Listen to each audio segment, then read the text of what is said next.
péché ouvre des portes. Moi, la première, j'ai fait tous les péchés qui sont écrits dans la Bible. Par contre, il guérit des fois. Il faut savoir aussi que Satan, quand même, des fois, il dit la vérité. Il ment pas toujours. Il dit la vérité. Et ça lui arrive de guérir pour qu'on puisse prendre confiance. Si par exemple, je dis pas que je fais remarcher quelqu'un, mais que la personne elle a un gros souci, puis que d'un coup le souci va mieux, il fait une espèce de petite guérison pour me donner confiance, pour donner confiance aux gens, pour que les gens après parlent de moi, pour moi et les sciences occultes, pour que les gens ils viennent vers moi et que on continue à faire notre travail.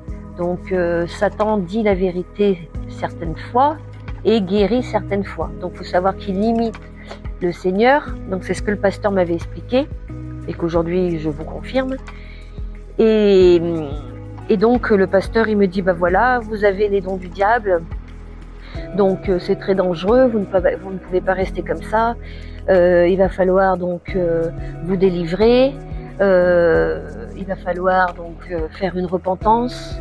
Il va falloir brûler toutes vos affaires de chamanisme, fermer votre cabinet, parce que je travaillais aussi avec des pierres. Il faut savoir aussi que les pierres, c'est de l'occultisme. Les pierres ne guérissent pas. Dans la Bible, je crois qu'on cite 2 ou 3 pierres, mais je ne me rappelle plus desquelles. Celle-ci, oui, mais les autres, c'est de la gnognotte. Donc moi, j'ai vendu des pierres, j'y croyais à fond. J'envoyais même des clients vers une fille qui faisait les bracelets, tout ça. Donc tout ça, le pasteur, il m'a demandé de tout lui ramener pour tout brûler. Donc je lui ai ramené des crucifix, des pendules, j'avais des statues de Marie, parce que je pensais que c'était Marie, mon guide, par la suite. Mes livres d'hypnose, mes CD, parce que j'écoutais des CD de méditation et des CD de yoga. Il faut savoir aussi que Satan peut vous atteindre par le biais de certaines musiques. Donc moi j'écoutais toujours des musiques d'Indiens. Et une fois que j'avais enlevé toutes mes affaires, un jour le pasteur il me dit non Séverine, il reste quelque chose chez vous, il vous reste des CD. Donc le pasteur ne savait pas que j'avais des CD. Mais le Seigneur lui avait dit qu'il me restait encore des CD chez moi, qu'il fallait que je jette. Donc une fois que j'ai tout jeté mes affaires, alors au début je vais vous dire réellement, j'ai fait ça pour sauver Didier.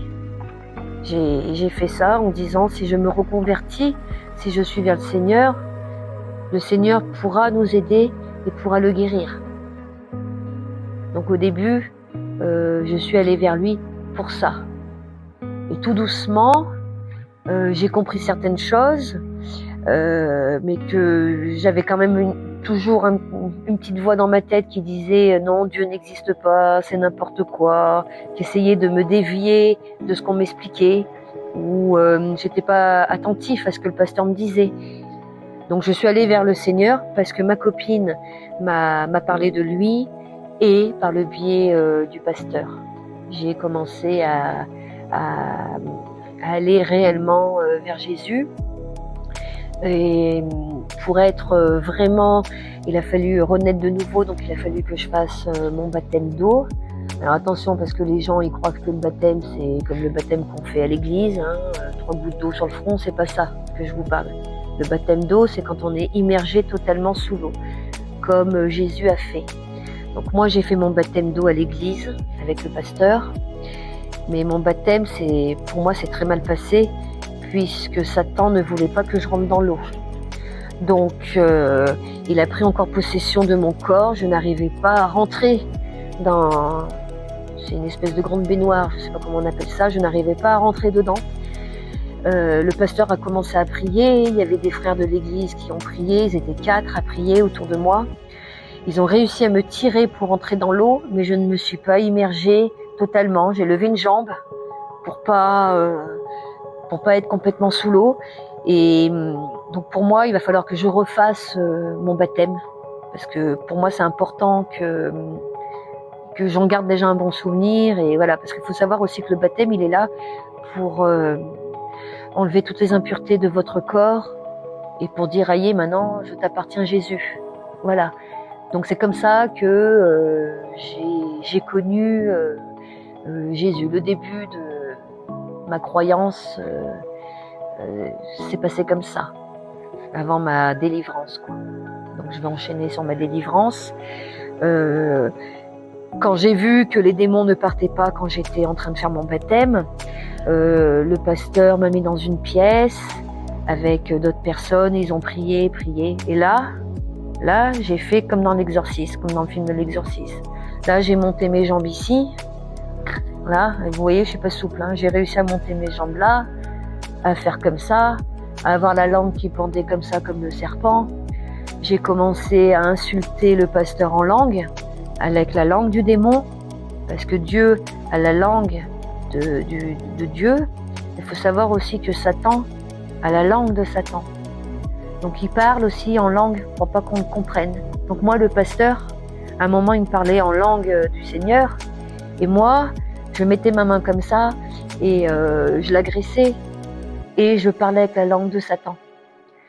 Et j'ai fait plusieurs délivrances qui, pour moi, n'ont pas fonctionné complètement. Je pense que j'avais énormément de démons en moi, parce que je pense qu'un démon apporte un don. Ça, c'est ce que je pense. Et vu que j'avais énormément de dons, j'avais énormément de démons. Et vu que ma délivrance a été très longue, éprouvante, c'est que je devais pas en avoir qu'un. Donc celui que j'avais, il était très puissant. Ça, je peux pas vous le confirmer, mais voilà. Donc j'ai fait plusieurs délivrances avec le pasteur, donc ici dans la région.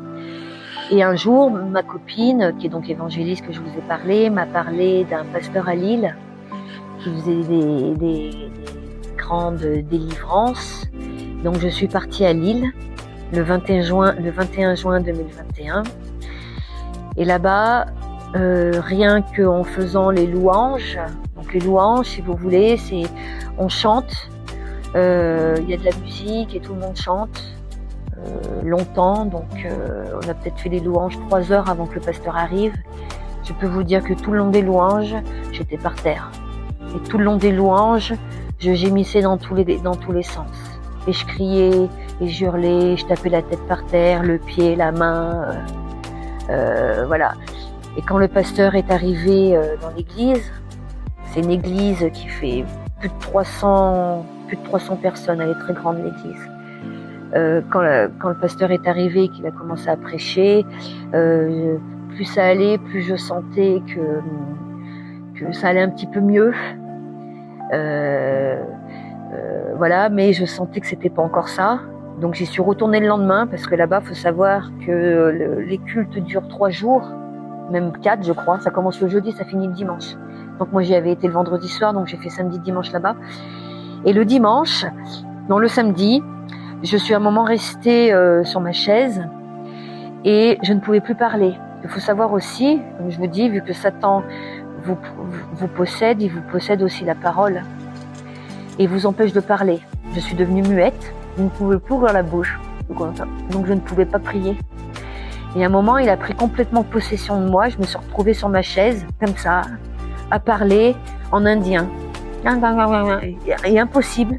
Le pasteur est venu vers moi, il essayait de me délivrer, mais je n'arrivais pas. Et j'ai regardé ma copine pour qu'elle prie. Et là, il y a une petite voix qui m'a dit « Où est ta foi ? Prie !» Et donc j'ai lutté et j'ai prié le Seigneur. « Seigneur, tu es mon sauveur, délivre-moi !» Et là, j'ai réussi à reprendre mes esprits et à parler. Et là, j'ai senti déjà que les démons commençaient à partir. Parce que j'avais la foi, mais les démons vous enlèvent la foi. Donc c'était très très dur de me concentrer et de prier. Il fallait que je prie pour que ma délivrance soit faite. Donc j'ai prié. Le lendemain, je suis retournée à l'église. Et j'étais dehors, je fumais à l'époque, je fumais sous l'eau, sous la pluie. Et là, je dis, Seigneur, je sens que je suis pas encore délivrée. Qu'est-ce qui se passe? Pourquoi j'arrive pas à me délivrer? Il faut savoir que je m'étais mariée sur le lit de mort de Didier. Donc il est décédé du cancer du pancréas. Donc je m'étais mariée avec lui, donc j'avais une alliance. Et là j'entends une petite voix qui me dit « c'est ton alliance ». Donc j'enlève mon alliance. Ma copine avait eu le même message, elle était dans la voiture parce qu'elle fumait pas sous la pluie. Et j'arrive vers la voiture, elle ouvre la fenêtre et elle me dit « donne-la moi ». Donc le Seigneur était venu nous parler à toutes les deux pour dire que j'avais fait un pacte avec le diable, je m'étais mariée avec le diable parce que Didier il était endiablé, je m'étais mariée avec lui et donc cette alliance ne pouvait pas me délivrer. Donc j'ai donné à mon ami l'alliance, je suis retournée au culte, on a continué à prier, tout ça, et là, j'ai senti ma délivrance, pas tout de suite, mais j'ai senti que ça allait mieux. Et comment dire, et j'ai jamais réessayé d'avoir mes dons, parce que si j'allais essayer d'avoir mes dons tout de suite, Satan il serait revenu, c'était trop tard. Parce qu'il faut savoir que quand on est délivré, il ne faut jamais retourner vers le diable, parce que vous êtes délivré une fois, mais vous n'êtes pas délivré deux fois. Parce que vous savez que c'est pas bien. Donc si vous retournez vers le péché, vous resterez avec le péché. Donc moi j'ai tenu bon, j'ai essayé de retourner à l'église, mais c'était très très dur pour moi, donc l'église qui est vers chez moi. J'ai même honte parce que j'arrivais pas à aller à l'église. J'ai voulu relire ma Bible, mais ma Bible, je lisais 3-4 lignes et je m'endormais dessus. Quand je priais dans ma tête, je n'arrivais pas à prier de ma bouche.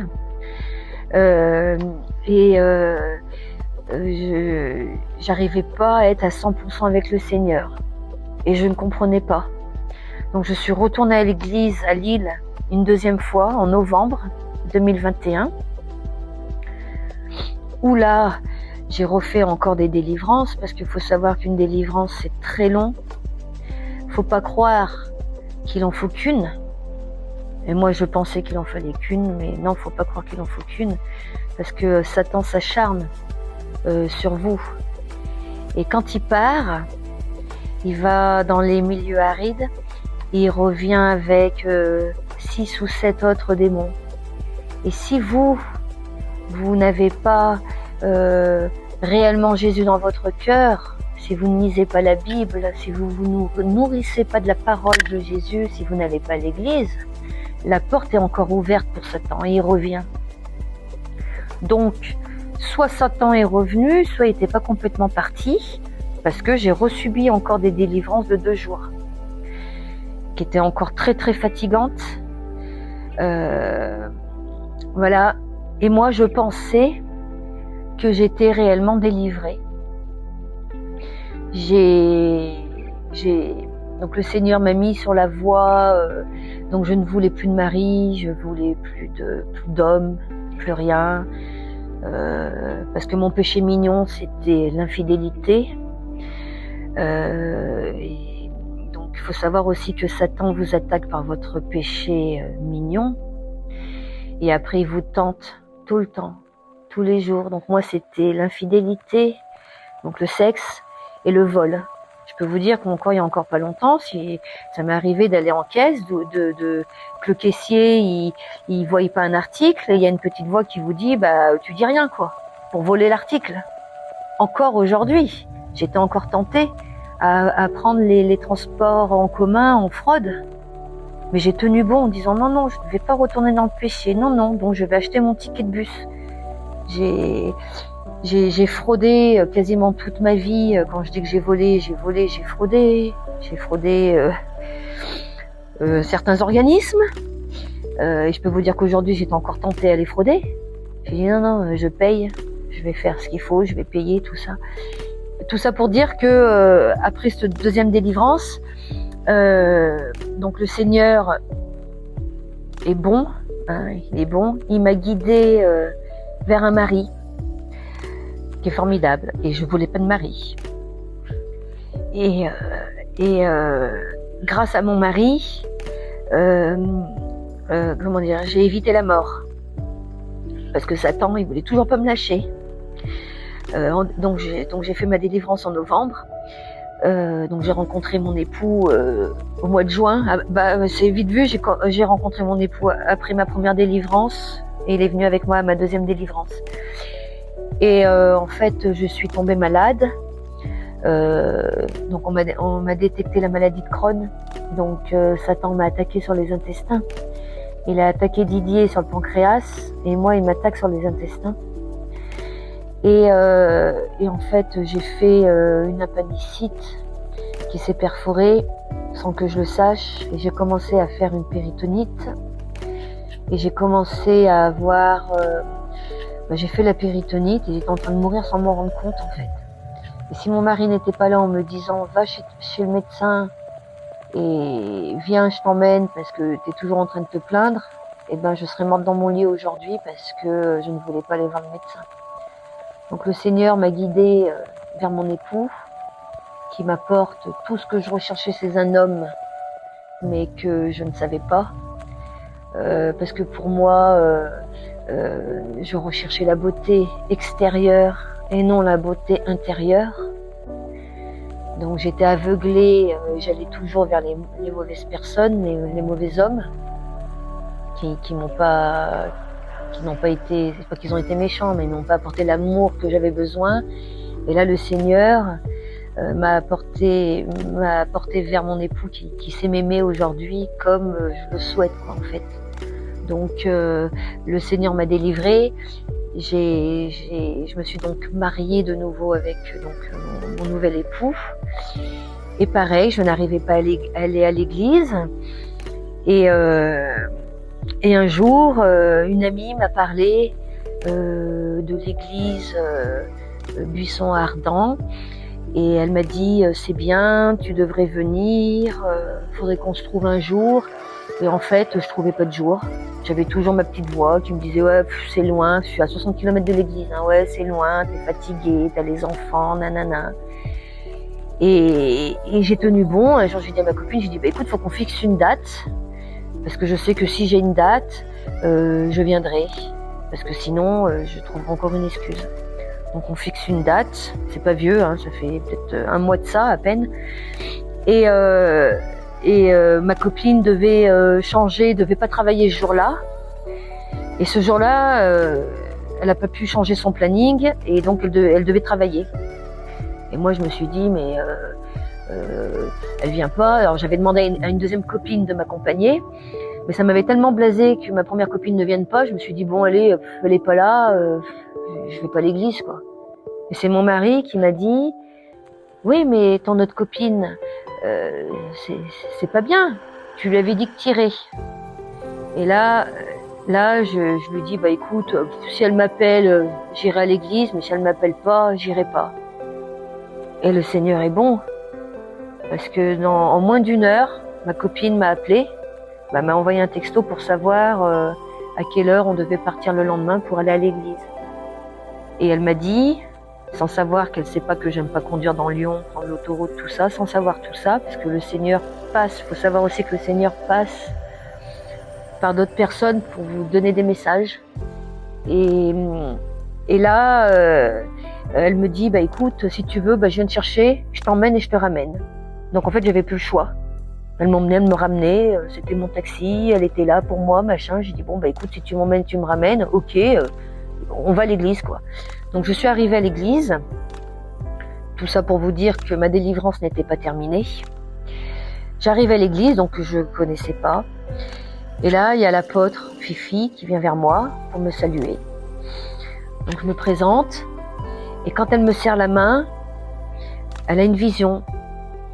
Parce qu'il faut savoir aussi que les apôtres, les prophètes, les pasteurs, ils ont des dons du Seigneur, un ou plusieurs dons. Hein.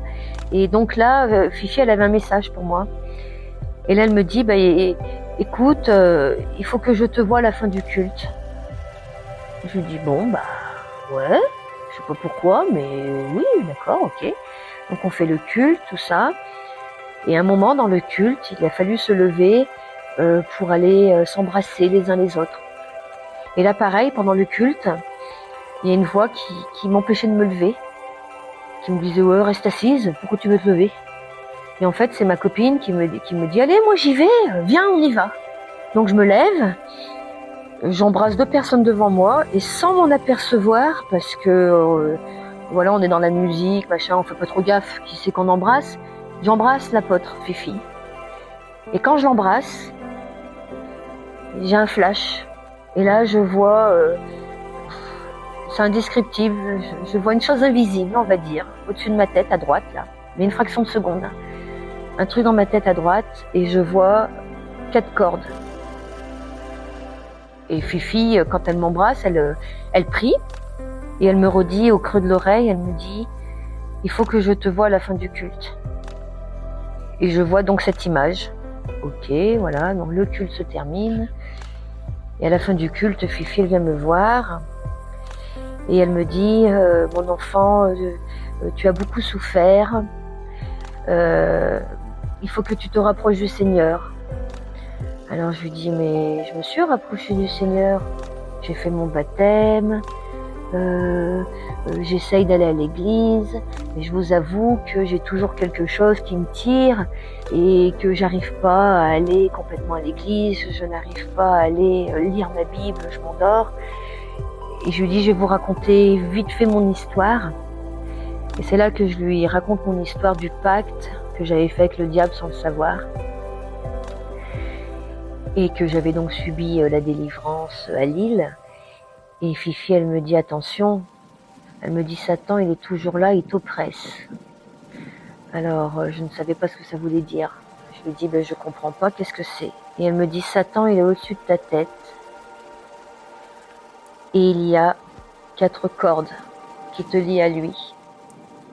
Et là, elle me dit, la vision que j'avais vue quand je l'ai pris dans les bras. Et là, je lui dis, oui, j'ai vu cette vision en vous serrant dans les bras. Je lui dis, mais je comprends pas, j'ai été délivrée, je comprends pas ce qui se passe. Elle me dit, il faut savoir que quand on est délivré, on a encore Satan qui nous oppresse parce qu'on n'a pas fait notre témoignage. Chose que je suis en train de faire aujourd'hui. Qui était très dur. Parce qu'il faut savoir que si vous ne témoignez pas, Satan il est là, tous les jours. Et il vous pousse à la tentation. Il m'a poussé presque au divorce avec mon époux, que j'aime du fond du cœur.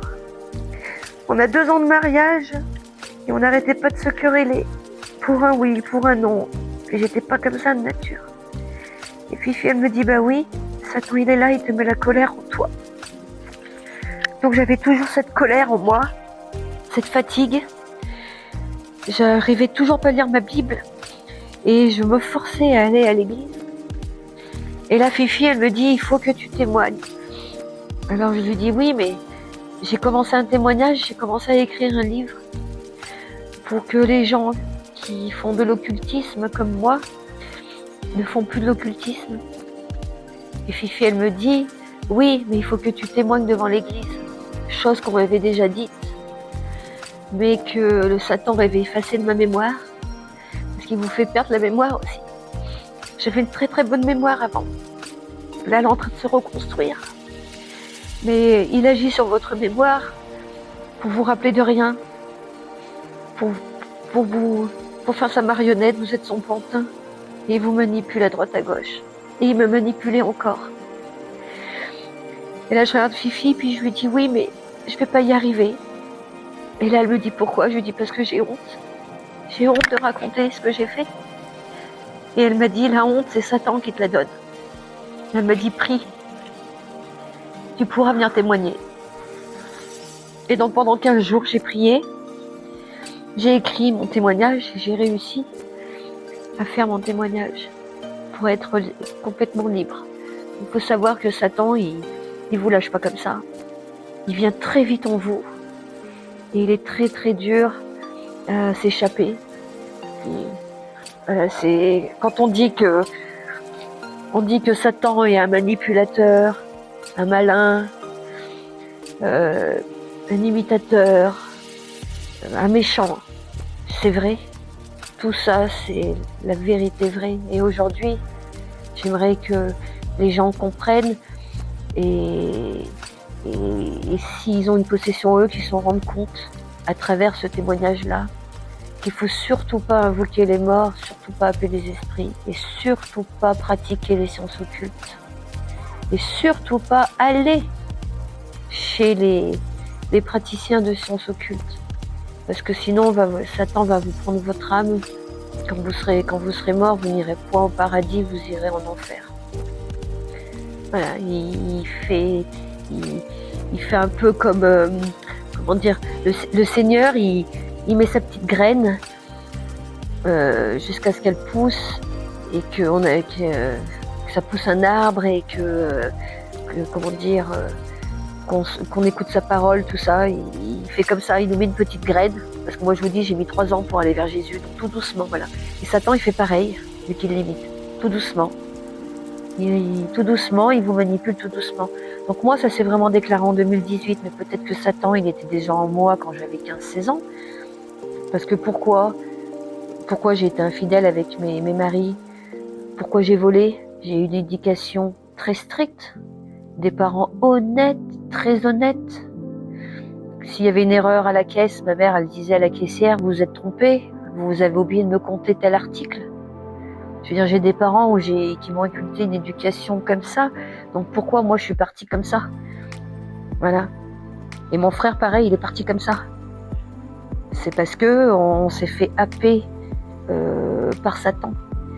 Et ça, les gens, ils peuvent pas s'en rendre compte, parce qu'on s'en rend pas compte. On s'en rend compte en fait quand c'est trop tard. Moi, Didier s'en est rendu compte sur son lit de mort. Alors que pendant des années, et quand le pasteur est venu prier et qui voulait lui faire sa confession correctement, il y avait des choses qu'il confessait pas parce qu'il pouvait plus, parce que Satan, il avait totalement emprise sur lui. Comme je vous dis, il vous prend votre cerveau, votre intelligence. Donc après, c'est compliqué de réfléchir et d'aller dans le chemin de la lumière, vers le chemin du Seigneur. On est comme un zombie, quoi. Voilà. Et après avoir fait ce témoignage, comment vous vous sentez aujourd'hui? Donc maintenant que j'ai témoigné, je me sens heureuse et j'ai vraiment envie que ce témoignage soit vu par beaucoup de personnes pour qu'elles comprennent les risques et pour qu'elles comprennent que le diable existe. Donc aujourd'hui, je suis, je me sens épanouie. Je sens que je suis libre. Je suis plus en colère. Je vois les choses différemment. Parce que j'ai déjà fait un premier témoignage, donc il y a 15 jours de ça. Et en l'espace de 15 jours, j'ai vu tout de suite la différence. Vous voyez, par exemple, hier, le fils à mon mari avait fait, on va dire, une bêtise. Avant, je serais partie au quart de tour, j'aurais hurlé, là, rien du tout. J'ai rien dit. J'ai pris le truc et j'ai rien dit. Il m'a dit qu'il allait pas forcément le punir, mais j'ai accepté. J'ai dit, écoute, ouais. Alors qu'avant, je vous dis, je serais montée dans les tours en colère et tout. Donc là, depuis que j'ai fait mon témoignage à 15 jours, je suis apaisée, beaucoup moins en colère, et j'ai réussi à lire 15 pages de ma Bible d'un coup, en la comprenant. Parce que c'est compliqué à comprendre aussi tous les versets bibliques. L'apôtre m'avait dit de lire tous les apôtres, et j'ai commencé par Luc. Et je me rappelle quand même de ce que j'ai lu, alors qu'avant je lisais 3-4 lignes, je me rappelais plus de ce que j'avais lu. Donc là, on voit réellement que le témoignage a servi vraiment à m'enlever ces liens. Et les 4 liens, je sais maintenant c'est lesquels, les 4 liens. J'avais 4 blocages dans ma vie, et l'autre jour en priant à l'église, j'ai compté. Quand j'ai fait ma prière, j'ai compté et j'ai vu qu'il y en avait 4. Et c'est là que j'ai compris que Satan me tenait avec ces 4 choses. Donc depuis que j'ai prié, je sais que j'ai plus ces liens avec Satan et je sais que ces situations-là vont se débloquer. J'en suis certaine. là, pour l'instant, je peux pas vous le prouver, mais déjà, j'ai déjà plus de colère. Hein. Donc déjà, je lis ma Bible, donc déjà, c'est déjà des bons signes, ça. Vu que Satan, il m'éloignait de l'église et il m'éloignait de la Bible. Donc, et des fois, j'ai même faim de la Bible. Des fois, c'est l'après-midi, je vais me mettre dans mon lit, puis je dis, bah tiens, j'ai envie de lire. J'ai envie de lire ma Bible. Voilà. Alors qu'avant, ça m'était jamais arrivé, ça. Mais jamais. Et là, je suis super contente d'aller au culte le dimanche. Je suis contente une semaine à l'avance. Quand je suis au culte, je suis toute excitée, toute joyeuse. Donc, je peux confirmer aujourd'hui que ma délivrance, ça y est, elle est réellement terminée.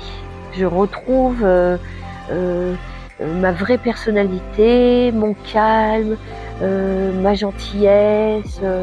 Je recommence à me maquiller.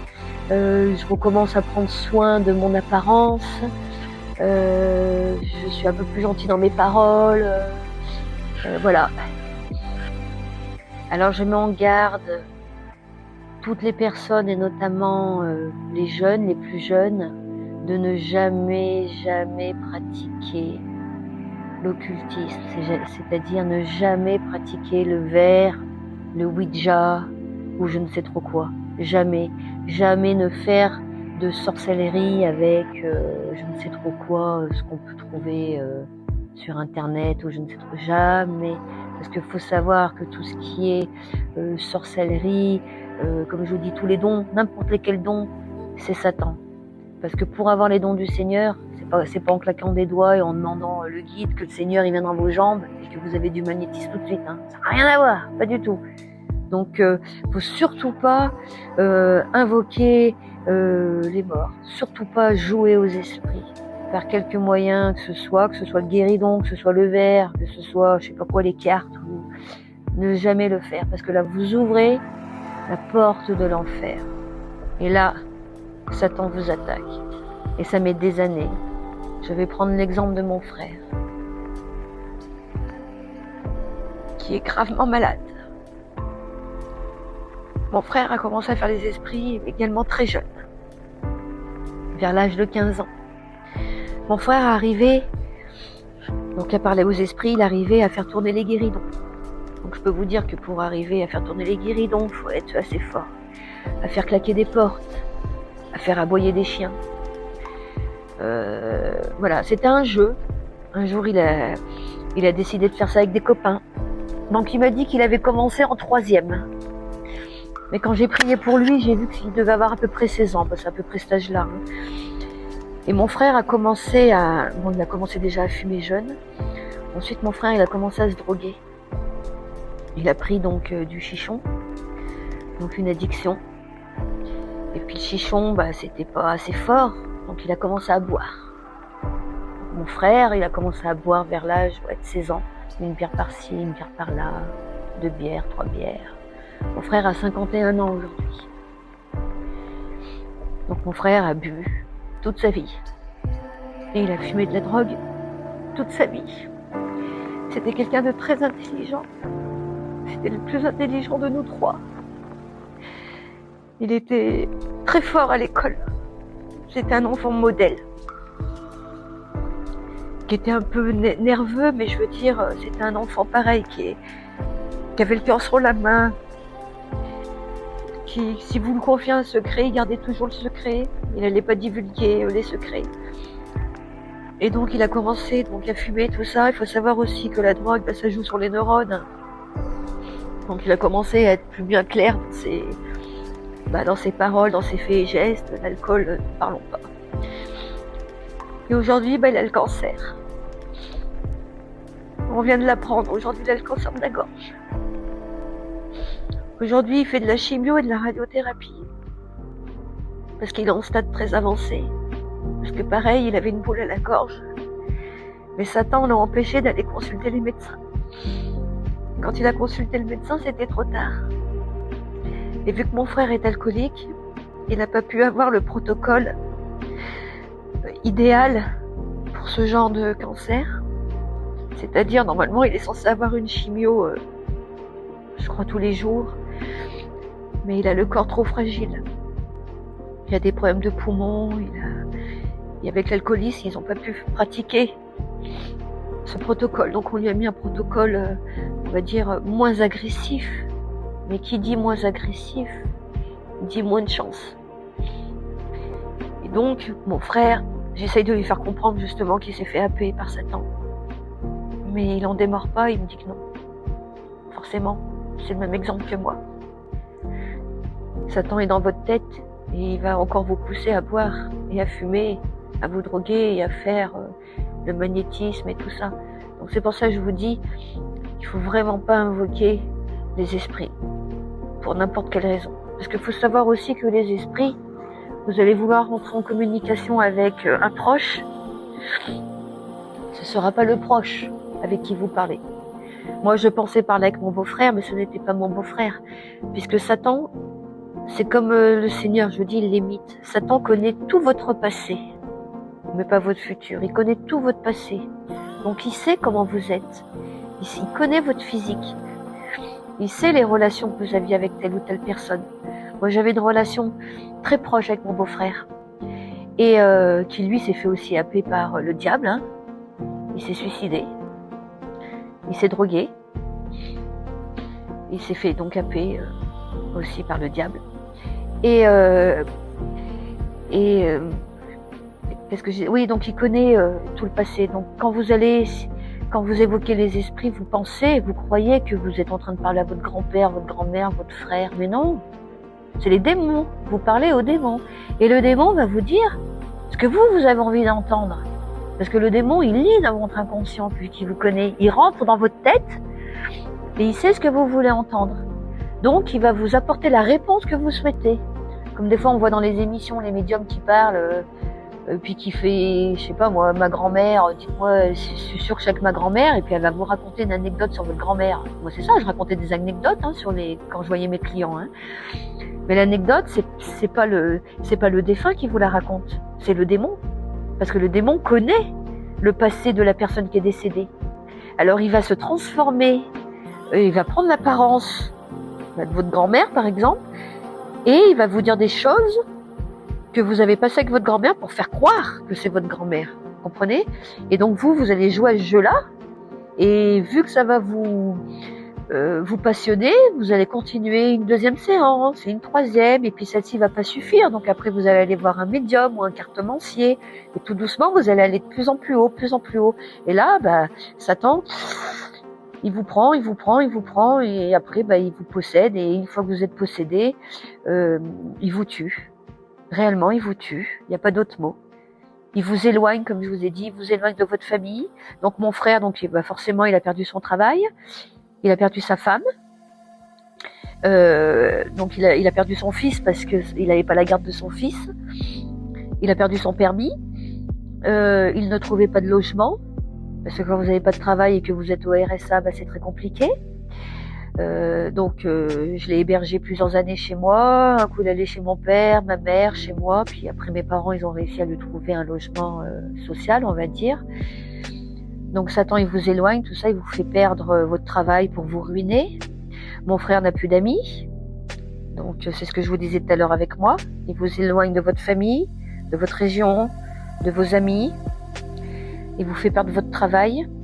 Et en fait, après, il vous renferme tout seul chez vous. Donc soit vous devenez dépressif, comme je disais tout à l'heure, ou alcoolique, voilà. Et tout doucement, c'est comme une vis, en fait, qui vous enfonce. Vous voyez, premier cran, il vous éloigne de la famille. Deuxième cran, il vous fait perdre le travail. Troisième cran. Et ensuite, pouf, il vous inflige la maladie. Et à la fin, il vous enfonce dans la terre et là, il vous tue. À petit feu. En fait, il vous tue à petit feu, Satan. Voilà. Comme il a fait à Didier avec le cancer du pancréas. Et comme là, il essaye de faire avec mon frère. Et comme il a essayé de faire avec moi. Et moi, ce qui m'a sauvée, c'est Jésus. Parce que j'ai eu ce déclic. J'ai réussi à écouter la deuxième petite voix. Vous voyez, c'est comme des fois la télé, le diable et l'ange. Et c'est exactement ça dans votre tête. Il y a le diable et l'ange et votre propre cerveau.